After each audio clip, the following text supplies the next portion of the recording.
Assalamualaikum warahmatullahi wabarakatuh.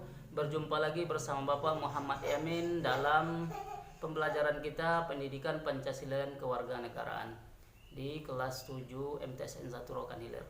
Baik anak-anak semua, marhabannya Ramadan, selamat datang di bulan Ramadan. Mudah-mudahan di bulan Ramadan ini anak-anak semua bisa melaksanakan ibadah puasa sampai mulai dari awal puasa sampai akhir, dan menjadi orang yang mendapat predikat muttaqin, orang-orang yang bertakwa.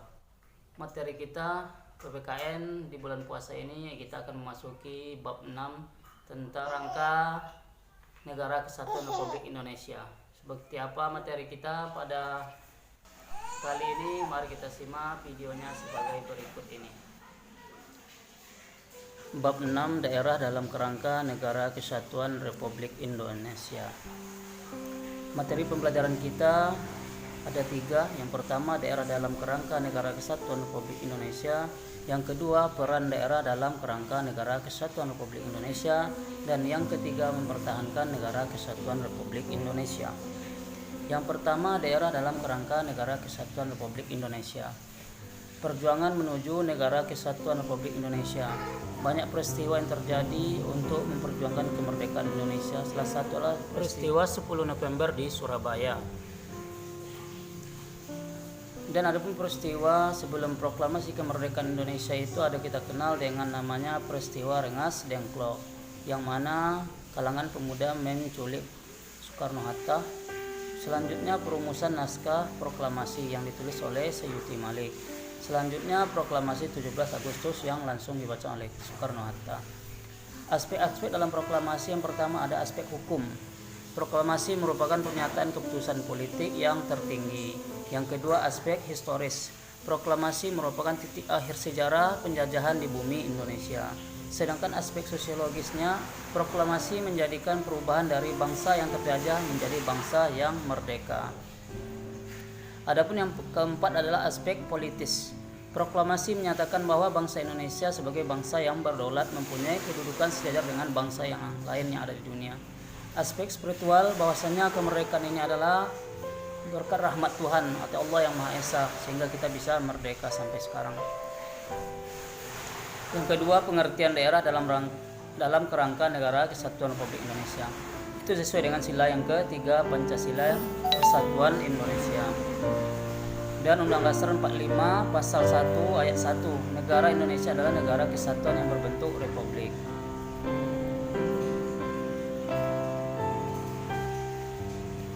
Undang-Undang Dasar 1945 tentang pembagian wilayah diatur dalam Pasal 18A dan Pasal 18 yang B.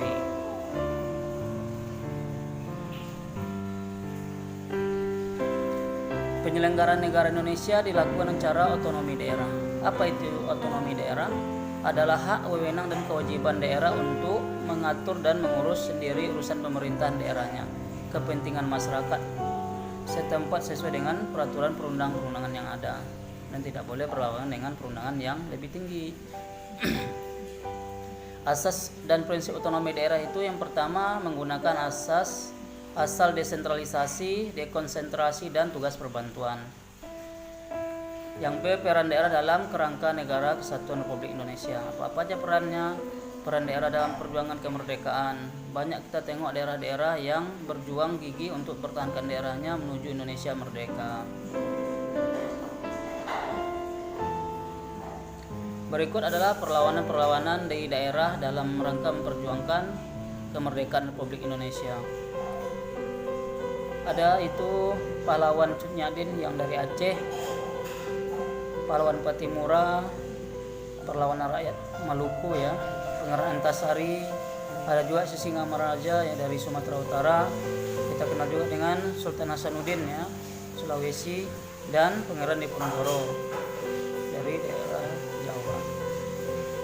Yang kedua, peran daerah dalam kerangka Negara Kesatuan Republik Indonesia saat ini, yaitu mempertahankan bentuk dan kedaulatan negara sebagaimana ketentuan Pasal 37 Ayat 5 Undang Dasar 1945, khusus mengenai bentuk Negara Kesatuan Republik Indonesia tidak dapat dilakukan perubahan lagi.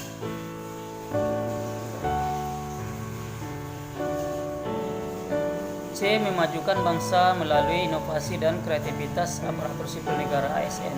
Sedangkan D. Melaksanakan pembangunan nasional untuk meningkatkan pemerataan pendapatan masyarakat, kesempatan kerja, lapangan berusaha, dan kesempatan kualitas publik yang baik.